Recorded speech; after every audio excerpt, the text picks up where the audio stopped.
Marcel, terima kasih Bapak Ibu semua sekalian yang sudah mempersembahkan ibadah secara virtual ya. Salam revival, salam kebangkitan dimanapun Bapak Ibu berada, baik di Amerika Serikat, di Indonesia yang mengikuti acara ini di Zoom maupun melalui aplikasi YouTube channel. Dari kota New York, saya mengucapkan semangat pagi. Ya, Bapak Ibu sekalian, tema gereja kita di tahun 2023 adalah The Year of Revival, tahun kebangkitan. Ada 5 hal yang harus menjadi kerinduan dan target daripada kita. Kita harus mengalami yang pertama, kebangkitan secara rohani. Ya, apa itu kebangkitan secara rohani? Kita yang belum sungguh-sungguh dalam ibadah, kita bisa beribadah lebih sungguh-sungguh lagi. Kemudian kalau kita belum melayani Tuhan, kita melayani Tuhan. Dan kalau kita sudah melayani Tuhan, kita melakukannya lebih serius, lebih sungguh-sungguh lagi. Kita bisa bawa jiwa-jiwa datang kepada Tuhan. Yang kedua, harus menjadi visi, mimpi, dan target kita. Kita mengalami kebangkitan di dalam keluarga, rumah tangga kita. Kalau keluarga kita sudah baik, sudah diberkati oleh Tuhan, target kita adalah lebih baik lagi. Ya, biarlah tahun kebangkitan ini keluarga yang tercerai-berai dipersatukan kembali, dipulihkan kembali. Keluarga-keluarga yang belum pernah merasakan yang namanya sorga di dalam rumah tangga masing-masing. Biar tahun ini menjadi tahun kebangkitan, kita bisa menikmati yang namanya sorga di keluarga, di rumah tangga kita masing-masing. Hubungan suami istri, orang tua anak, menantu mertua dipulihkan, sehingga kita boleh hidup bersama-sama, berdampingan dengan rukun, sehingga Mazmur 133 ayat yang pertama sampai dengan ayat yang ketiga kita bisa alami, yaitu Tuhan memerintahkan berkat-berkat kehidupan di dalam hidup setiap kita. Dan yang ketiga, bahwa biarlah tahun kebangkitan ini kita mengalami kebangkitan di dalam keuangan, di dalam ekonomi, di dalam pekerjaan kita. Apapun kata dunia, apapun situasi yang terjadi, ya hari ini maupun hari-hari yang ke depan, biarlah kita mengalami kebangkitan secara keuangan. Kita diberkati lebih daripada tahun-tahun kejayaan, tahun-tahun keemasan di dalam hidup kita. Dan kemudian yang keempat, biarlah tahun kebangkitan ini kita juga mengalami kebangkitan di dalam karakter kita. Biarlah karakter kita semakin serupa dengan Kristus. Apa itu karakter? Karakter adalah kebiasaan yang diulang-ulang. Biar kita memiliki kebiasaan-kebiasaan seperti yang ditulis di Alkitab, sehingga karakter Kristus bisa muncul dalam hidup kita, sehingga orang-orang yang berjumpa dengan kita, orang-orang yang melihat kita, mereka boleh melihat Kristus dari dalam kehidupan kita. Dan yang kelima, kalau 1, 2, 3, dan 4 kita sudah alami, jangan lupa yang kelima ini harus juga kita alami, yaitu kebangkitan dalam kesehatan. Saya berdoa agar Bapak Ibu sekalian semuanya diberkati oleh Tuhan, memiliki tubuh yang sehat, tubuh yang kuat, bahkan Tuhan anugerai panjang umur, sehingga hidup kita bisa terus menjadi berkat buat banyak orang dan banyak bangsa di atas muka bumi ini. Dan subtema kita di bulan Januari ini adalah fresh start. Bersama saya ucapkan fresh start. 2, 3, fresh start. Permulaan yang baru. Ya, Bapak Ibu sekalian, saya ini meniru apa yang menjadi doa dari Musa. Ya, Musa itu kan doanya begini, Tuhan jangan suruh aku berjalan kalau Tuhan tidak menyertai aku. Saya menirunya begini, Tuhan Jangan suruh aku ini menyampaikan firman Tuhan, kalau Tuhan tidak ngajarin aku, kalau Tuhan tidak memberitahu aku, kalau Tuhan tidak memimpin aku, apa yang harus aku sampaikan kepada anak-anak Tuhan yang dicintai oleh Tuhan. Ya, itu menjadi doa daripada saya sebagai seorang gembala maupun sebagai seorang pembicara. Nah, untuk fresh start ini, ya beberapa hari terakhir ini Tuhan bicara dengan kuat sekali untuk disampaikan kepada Bapak Ibu sekalian, yaitu dari 1 Samuel pasal 17 ayat yang ke-50. Demikian bunyi firman Tuhan, demikianlah Daud mengalahkan orang Filistin itu dengan umban dan batu. Ia mengalahkan orang Filistin itu dan membunuhnya tanpa pedang di tangannya. Ini yang Tuhan berikan kepada saya sehubungan dengan situasi yang menurut para ahli atau para pakar, ya bahkan disampaikan oleh PBB bahwa tahun ini adalah tahun kegelapan. Ya, waktu Daud dia bisa mengalahkan Goliat, dia nggak pernah berpikir bahwa dia bisa mengalahkan Goliat. Ya, itu nggak pernah ada di dalam pikirannya, bahkan juga nggak ada di dalam pikirannya bahwa satu hari nanti dia akan bertempur melawan Goliat. Tapi ayat ini menyatakan bahwa Daud berhasil mengalahkan Goliat tanpa memakai pedang yang ada di tangannya. Bahkan secara hitung-hitungan nggak masuk akal. Dengan umban dan batu, ia bisa mengalahkan yang namanya Goliat. Ya, tahun ini kita juga nggak tahu, ya, di dalam kegelapan yang menurut dunia, kita ini bisa menang atau tidak.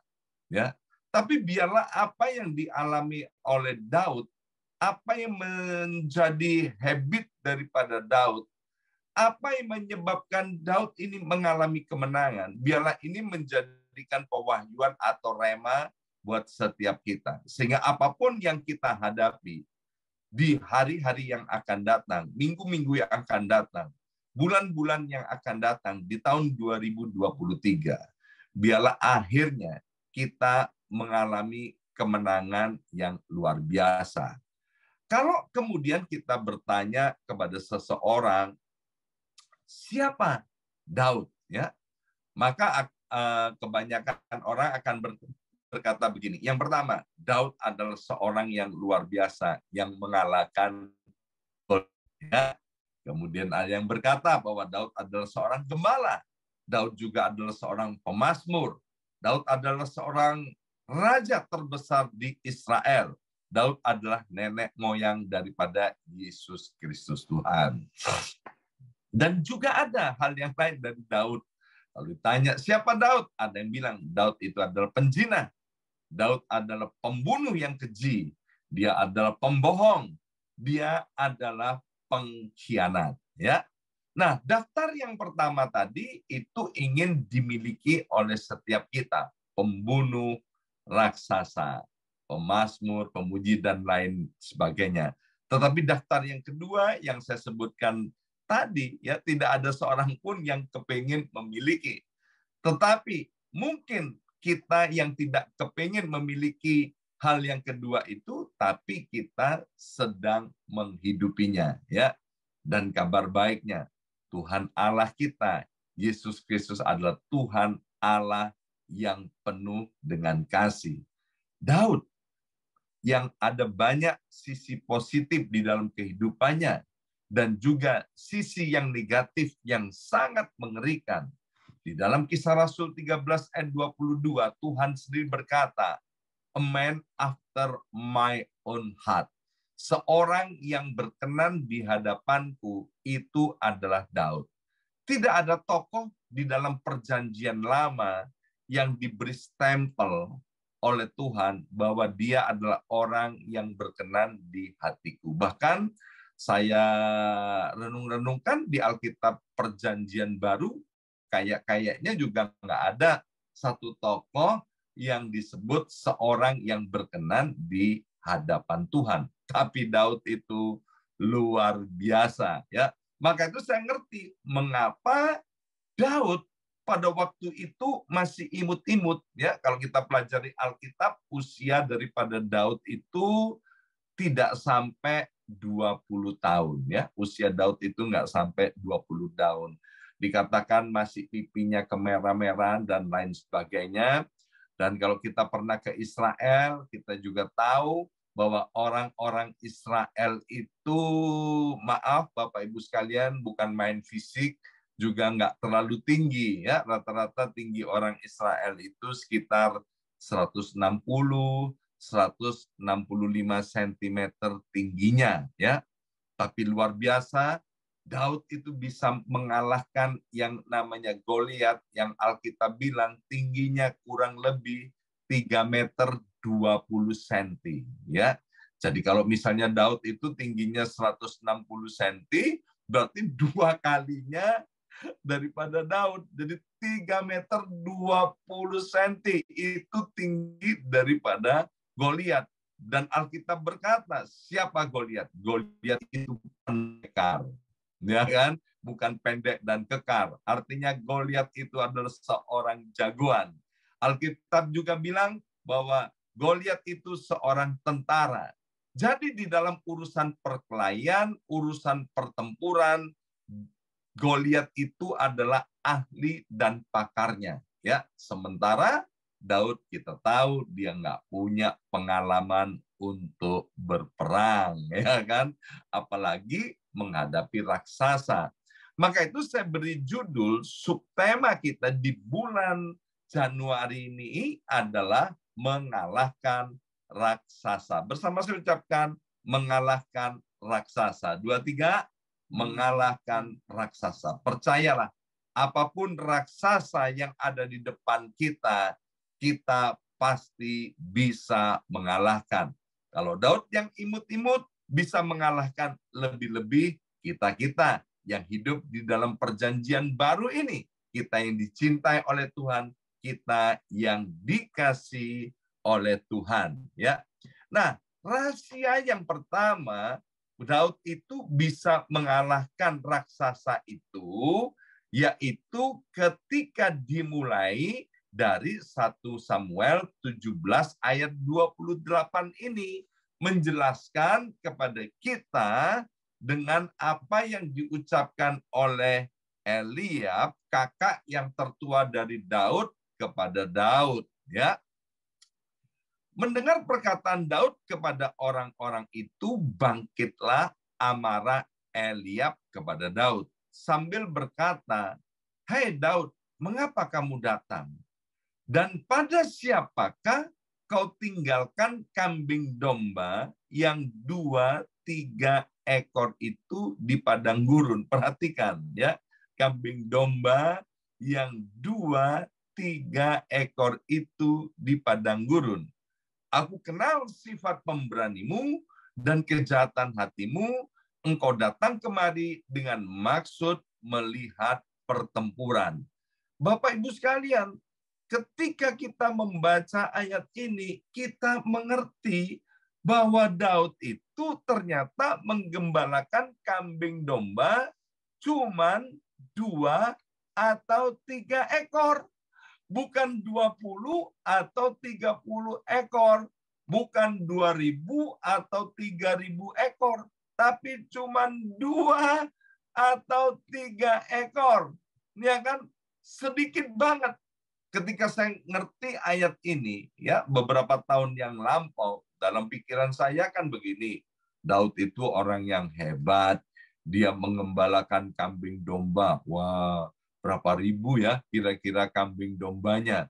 Tetapi ketika ditunjukkan ayat ini, Daud cuma menggembalakan kambing domba cuma 2 ekor. Tapi disinilah pelajaran yang mau Tuhan sampaikan kepada kita.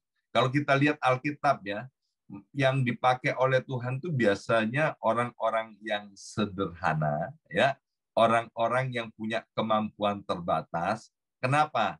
Agar supaya kalau orang itu berhasil, orang itu sukses, ya orang itu mengalami kemenangan, dia nggak memegahkan diri. Karena semua pencapaian itu pasti dia sadari datangnya daripada Tuhan. Orang hebat yang dipakai oleh Tuhan di dalam perjanjian baru itu cuman Paulus, ya. Paulus pinter, Paulus luar biasa. Tetapi coba lihat tuh murid-murid di perjanjian baru, ya kan? Para nelayan, orang-orang yang sederhana. Bahkan Alkitab mengatakan juga ada pelacur-pelacur yang telah dipakai oleh Tuhan untuk memuliakan nama Tuhan. Nah, kembali Daud. Daud itu cuma mengembalakan kambing domba 2-3 ekor. Nah, ini berbicara tentang begini, Bapak Ibu sekalian. Biarlah di tahun 2023 kita harus mulai kembali menjadi orang yang setia. Bersama saya ucapkan menjadi orang yang setia. 2-3, menjadi orang yang setia. Setia apa? Setia mulai terhadap perkara yang kecil, ya. Amsal 20 ayat yang ke-6 berkata begini, banyak orang menyebut diri baik hati, tetapi orang yang setia siapakah yang mendapatkan, ya.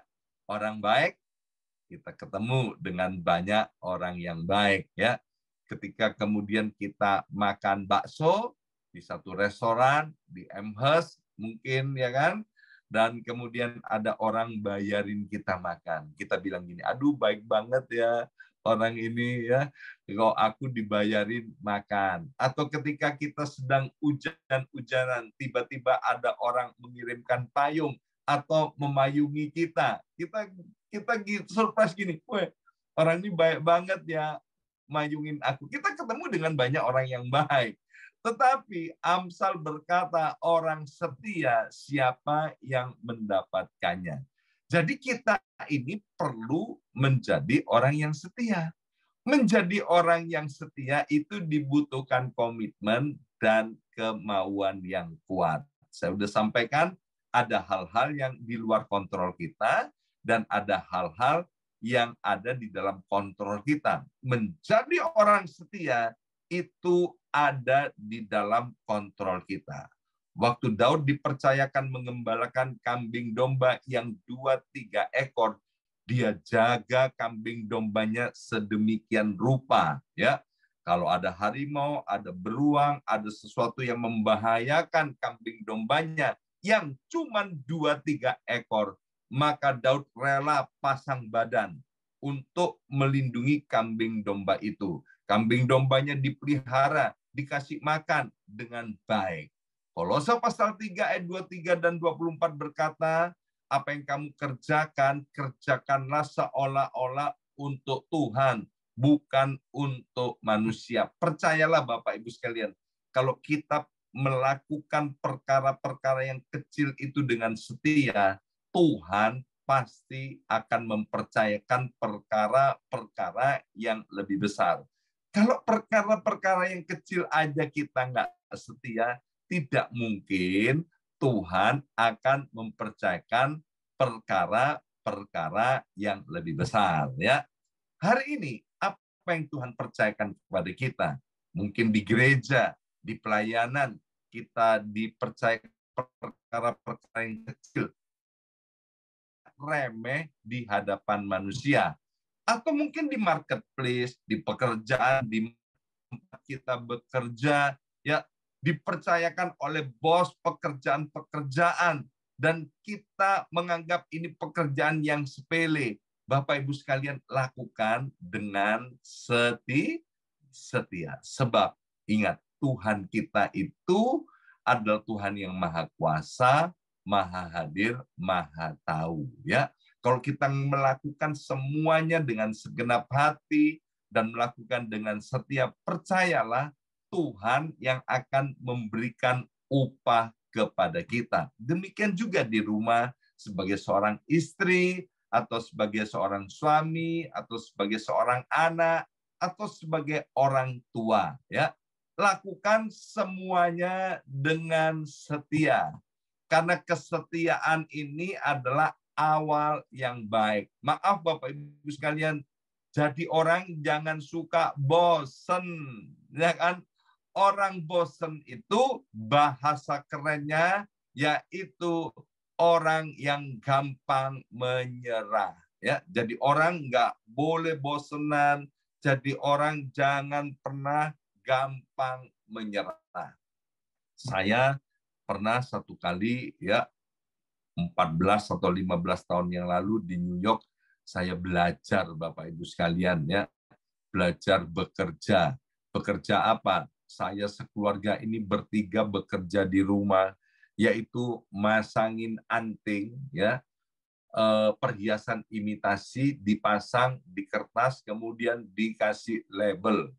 Enggak kan itu barangnya banyak banget sekarung gitu Bapak Ibu sekalian ya. Kami kerjakan bertiga. Waduh, itu dibutuhkan kesetiaan, dibutuhkan komitmen. Maka itu kemudian saya terkagum-kagum ya kan dengan orang-orang yang memiliki pekerjaan seperti itu, udah dikerjakannya bukan berhari-hari, bukan berminggu-minggu, tapi dikerjakan bertahun-tahun. Itu namanya kesetiaan. Orang yang setia tidak mudah menyerah, orang yang setia tidak mudah bosenan. Yang pertama, mulailah tahun 2023 ini dengan setia terhadap perkara-perkara yang kecil. Kalau kita setia kepada perkara-perkara yang kecil, percayalah Tuhan akan percayakan kepada kita perkara-perkara yang lebih besar. Alkitab, Yesus sendiri berkata begini, bahwa orang yang setia sama perkara-perkara yang kecil dalam urusan 2, 3, 4, 5 talenta itu, Bapak Ibu sekalian, Tuhan bilang begini, bahwa kamu adalah hamba yang baik dan setia. Tetapi kepada orang yang satunya disebut kamu adalah hamba yang jahat dan tidak setia. Karena Daud setia kepada perkara-perkara yang kecil, itu yang menyebabkan Daud bisa mengalahkan raksasa. Kemudian yang kedua, Bapak Ibu sekalian, tadi kan sudah disampaikan itu, bahwa Daud punya kakak yang namanya Eliab, ya kan? Eliab ini bencinya luar biasa kepada adiknya yang bernama Daud. Daud itu kan adik bungsu daripada Eliab. Eliab dikatakan kakak tertua. Dia benci banget sama adiknya yang bernama Daud. Ya, ini saya nggak cukup waktu untuk menceritakan mengapa Eliab begitu benci kepada Daud. Waktu dia lihat Daud, Bapak Ibu sekalian, dia marah dan dia maki-maki loh Daud itu, ya kan, di depan banyak orang ya. Dan kita lihat apa reaksi daripada Daud itu. Kita lihat 1 Samuel pasal 17 ayat 29 sampai dengan ayat 30. Dikatakan begini, tetapi jawab Daud, apa yang telah kuperbuat? Hanya bertanya saja kok. Gitu aja marah. Mas, koko, bang, abang, gitu aja marah. Lalu berpalinglah ia daripadanya kepada orang lain dan menanyakan yang sama, dan rakyat memberi jawab kepadanya seperti tadi. Hal yang kedua, Bapak Ibu sekalian, yaitu miliki hati yang baik. Bersama saya ucapkan, miliki hati yang baik. 2, 3, miliki hati yang baik. Ya, Tuhan hari-hari ini terus berbicara tentang pentingnya kita memiliki hati yang baik. Masih ingat nggak waktu Samuel datang ke rumah Isai, bapaknya Daud, ya kan? Kan Tuhan bilang ini dari keluarga Isai ada yang mau dilantik nih menjadi raja untuk menggantikan Saul, ya. Waktu kemudian anak-anak daripada Isai itu disuruh keluar, ya, Samuel bilang begini, wah, ini hebat ini, ya kan? Anak-anaknya Isai tinggi, gagah, cakep lagi. Tapi ternyata Tuhan bilang bukan, ya kan? Yang ini Tuhan, bukan. Yang ini Tuhan, bukan. Ya kan? Setelah 7 anaknya Eliab itu semuanya keluar, Bapak Ibu sekalian, semuanya nggak ada yang pas di hatinya Tuhan. Tuhan bilang gini, Samuel, Samuel, ya, bukan yang dilihat manusia, yang dilihat Allah. Manusia memang melihat apa yang di depan mata, tetapi Tuhan melihat hati. Jadi penting sekali memiliki hati yang baik. Dan waktu kemudian Daud muncul, Tuhan bilang, ini loh yang tak cari. Inilah yang akan aku nanti menjadi raja, menggantikan daripada raja pada waktu itu, yaitu Saul. Mengapa? Karena Daud memiliki hati yang baik. Ya, sekali lagi saya mau sampaikan, Alkitab berkata, jagalah hatimu dengan segala kewaspadaan, karena dari situlah terpancar kehidupan. Orang lain nggak bisa jaga hati kita. Yang bisa jaga hati kita adalah diri kita sendiri. Ya, jadi Daud itu ada alasan untuk marah kepada Eliab. Daud itu ada alasan untuk sakit hati. Daud itu ada alasan untuk dendam kepada kakak-kakaknya, bahkan kepada orang-orang yang lain, ya. Tapi Daud memilih untuk bersikap benar ketika ada orang-orang yang meremehkan, yang menghina, yang memfitnah, yang menjelek-jelekan dia, yang merendahkan dia. Ya, Bapak Ibu sekalian, waktu di doa pagi kita sudah dengar bahwa yang namanya kepahitan hati, kebencian itu adalah sampah. Ya, sampah itu untuk dibuang. Sampah itu jangan dijadikan hiasan. Sampah itu jangan dijadikan pajangan. Ya, yang sampah itu harus dibuang. Maka itu di Indonesia ada slogan begini, jagalah kebersihan, buanglah sampah pada tempatnya. Bapak Ibu sekalian, ayo please, mulai awal tahun 2023, kalau kita masih benci-benci, kita masih marah, kita masih ingat hal-hal yang purbakala, hal-hal yang zaman dulu, hal-hal yang melukai, hal-hal yang menyakiti hati kita. Ayo mulai sekarang sampah-sampah itu semuanya dibuang. Amin. Buang kemana? Buang ke tubir-tubir laut. Buang dan jangan dicari kembali. Buang dan jangan dipamer-pamerkan lagi. Kalau ada tamu datang, baik dari Jakarta, dari Surabaya, dari Kota Malang, bahkan dari manapun datang ke rumahmu, ayo please sampah itu jangan dipamer-pamerkan. Sebab kalau engkau memamerkan sampah-sampah itu, kamu akan jadi bahan ketawaan. Ya. Bukan terus kemudian orang jatuh simpatik kepada kamu, tapi kamu akan jadi bahan ketawaan. Nah, Daud punya hati yang luar biasa. Hati yang baik apa yang didemonstrasikan oleh Daud? Yang pertama, yaitu dia mengalah dan mau mengampuni kakak-kakaknya. Bapak Ibu sekalian, ya. Mengalah bukan artinya kalah.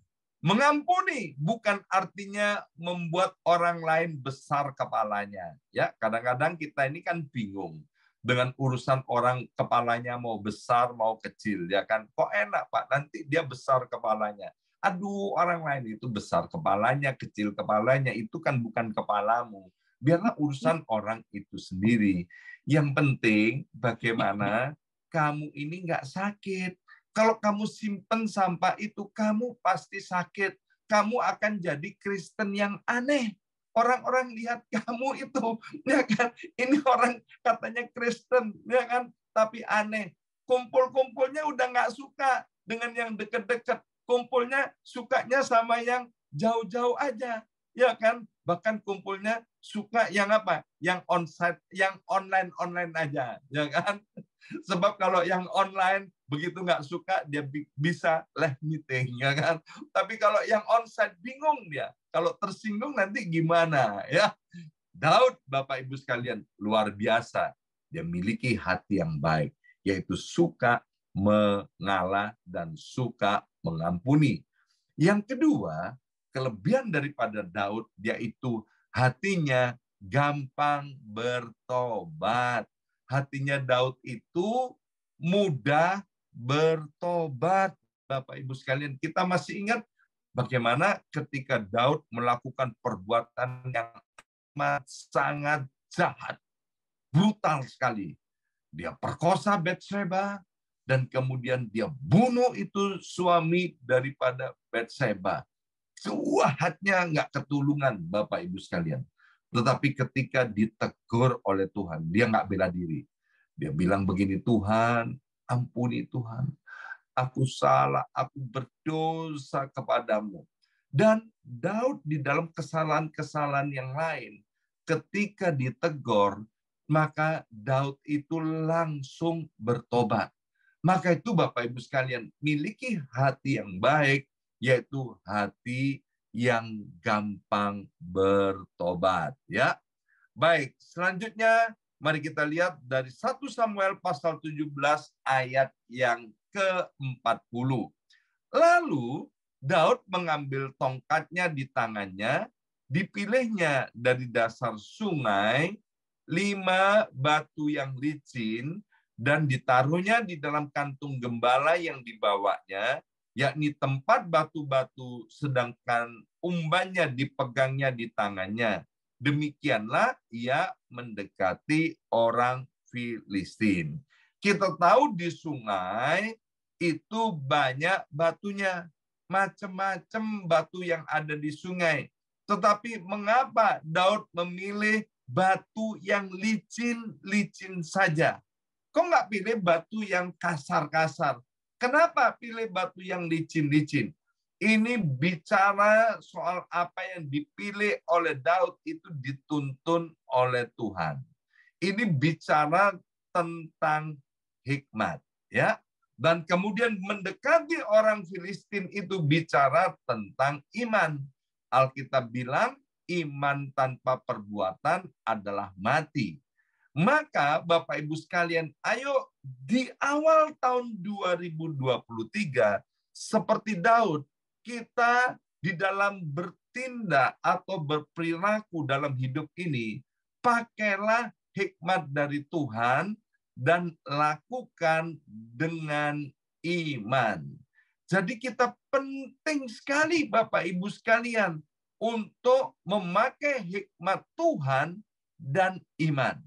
Kalau kita memakai hikmat Tuhan dan iman, maka tidak ada yang tidak bisa dicapai oleh orang percaya. Ya, kalau kita pakai hikmat dan kita pakai iman, tidak ada yang tidak mungkin untuk dikerjakan oleh orang yang percaya. Hari ini ada berapa banyak batu licin yang ada di dalam tangan kita, ya? Atau mungkin belum kita ambil batu licin. Ini berbicara Bapak Ibu sekalian, setiap kita punya kelebihan, setiap kita punya talenta, setiap kita punya kemampuan yang Tuhan sudah anugerahkan kepada setiap kita. Biarlah apa yang sudah Tuhan percayakan kepada kita, kerjakanlah dengan hikmat, lakukan dengan iman. Maka itu saya selalu memberikan nasihat begini. Kalau misalnya di dalam pekerjaan, bos kita memberikan kepercayaan kita untuk melakukan sesuatu, mari jangan bilang aku nggak bisa, ya kan? Sebab kalau bos itu melihat kita mempercayakan pekerjaan itu, kita ini tinggal butuh hikmat daripada Tuhan. Maka itu berdoalah begini, Tuhan berikan aku hikmat untuk mengerjakan tugas-tugas ini. Jangan pernah lagi berdoa begini, Tuhan beri aku pekerjaan yang cocok dengan aku. Semua pekerjaan yang ditawarkan, diberikan kepada kita, itu pasti cocok untuk kita. Tinggal sekarang kita minta hikmat daripada Tuhan untuk mengerjakan pekerjaan-pekerjaan itu. Dan ketika kita melakukannya dengan iman, Bapak Ibu sekalian, percayalah, maka hal-hal yang ajaib, perkara-perkara yang besar itu pasti bisa kita alami. Dan kemudian yang terakhir, 1 Samuel 17 ayat 45 berkata begini, tetapi Daud berkata kepada orang Filistin ini, engkau mendatangi aku dengan pedang dan tombak dan lembing, tetapi aku mendatangi engkau dengan nama Tuhan semesta alam, Allah segala barisan Israel yang kau tantang. Jadi yang keempat, Bapak Ibu sekalian, Daud itu mengandalkan Tuhan. Maka itu tahun 2023 kita nggak bisa tidak. Kita harus mengandalkan Tuhan. Kembali kepada orang Israel. Orang Israel itu menghadapi yang namanya raksasa bukan kali ini, bukan hanya Daud aja. Ya, waktu zamannya Musa dan Yosua itu, ya, ketika orang-orang Israel itu ketemu dengan raksasa, orang Israel jadi ketakutan, ya. Demikian juga peristiwa ini Daud dan Goliat. Saul dan orang-orang Israel melihat raksasa jadi ketakutan. Dengan bahasa sederhananya begini, orang Israel itu selalu takut dengan yang namanya raksasa. Mengapa? Karena waktu melihat raksasa, menghadapi raksasa, dia lupa punya Tuhan yang jauh lebih besar daripada raksasa. Mengapa orang Israel takut ketika melihat raksasa? Karena waktu melihat raksasa, fokusnya kepada raksasa itu bukan lagi kepada ke depan. Kita nggak tahu raksasa-raksasa apa yang ada di dalam kita. Kita juga nggak tahu kita bisa kalahkan atau tidak raksasa itu. Tapi kalau kita mengandalkan Tuhan, seperti Daud mengandalkan Tuhan, batu yang licin, ketepil, itu hanya alat Tuhan. Nggak ada artinya. Batu kecil dan alat Tuhan itu kalau nggak dipakai Tuhan, Daud juga Daud nggak bakalan bisa mengalahkan Goliat. Tapi gara-gara Daud mengandalkan Tuhan, maka meskipun 5 batu licin kecil itu dan umban itu ketepel, maka Goliat bisa dikalahkan. Ketika kita mengandalkan Tuhan, Bapak Ibu sekalian, persoalan keluarga, persoalan keuangan, persoalan pekerjaan, persoalan apa aja yang kita hadapi, ketika kita mengandalkan Tuhan, percayalah, maka para raksasa itu bisa kita tumpas, bisa kita kalahkan. Sehingga tahun 2023 ini kita akan mengalami yang namanya revival, kita akan mengalami yang namanya kebangkitan. Jadi pesan Tuhan untuk setiap kita di tahun 2023, biar tahun ini benar-benar menjadi tahun revival buat setiap kita. Tahun kebangkitan, yaitu agar kita mengalami kebangkitan. Jangan pernah takut menghadapi raksasa. Hadapi setiap raksasa dalam kehidupan kita. Masuki tahun 2023 ini dengan fresh start, dengan permulaan yang baru, dengan awal yang benar, yaitu mulailah menjadi orang yang setia, yaitu kembali setia terhadap perkara-perkara yang kecil. Dan yang kedua, miliki hati yang baik, hati yang mudah mengampuni, hati yang suka bertobat, hati yang generous, hati yang menghormat kepada orang tua kita masing-masing, seperti Daud menghormati orang tuanya, serta pergunakan hikmat dari Tuhan dan iman. Dan jangan lupa, kita harus selalu mengandalkan Tuhan. Amin. Mari kita berdoa. Berkati Tuhan setiap kebenaran firman Tuhan ini. Kami tahu kami ini semua dicintai dan dikasih oleh Engkau. Kami ini disayangi oleh Engkau. Tuhan, Tuhan, tolong Tuhan. Sehingga setiap kami anak-anak-Mu ini, tahun ini benar-benar mengalami yang namanya kebangkitan. Maka itu Roh Kudus, biarlah Engkau menolong setiap langkah-langkah kami ini. Kami mau menjadi orang-orang yang setia. Kami mau Tuhan menjaga hati kami, sehingga kami menjadi orang yang memiliki hati yang baik, Tuhan. Sehingga kami juga dikatakan seorang yang dikenan di hadapan Tuhan. Kami juga mau Tuhan memakai hikmat dan iman di dalam segala apa yang kami hadapi. Dan kami mau terus mengandalkan Tuhan untuk selama-lamanya. Terima kasih Bapak, dan berkati setiap anak-anak-Mu yang sudah melayani dan mempersembahkan ibadah virtual pada hari ini. Marcel, juga Wandi, dan semua para pendoa syafaat, yaitu Stephen, dan juga Pak Akwang, dan setiap jemaat Tuhan ini. Kami percaya apa yang dikerjakan tidak ada yang sia-sia di hadapan Tuhan. Kami juga berdoa untuk ibadah sore nanti.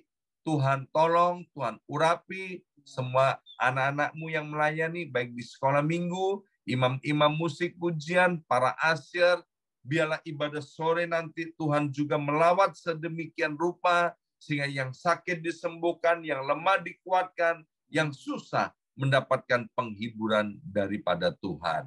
Mari angkat kedua belah tangan kita, arahkan wajah kita ke sorga. Sudah yang dikasih oleh Tuhan, serang terima dengan iman, berkat dan rahmat dari Allah Bapa yang mencintai dan mengasihi kita, melalui anaknya yang tunggal Yesus Kristus, dan persekutuan yang manis dengan Roh Kudus-Nya, memberkati, melindungi, dan menyertai setiap kita sampai selama-lamanya. Dalam nama Yesus, yang percaya diberkati, terima berkatnya dengan iman, dan katakan amin 3 kali.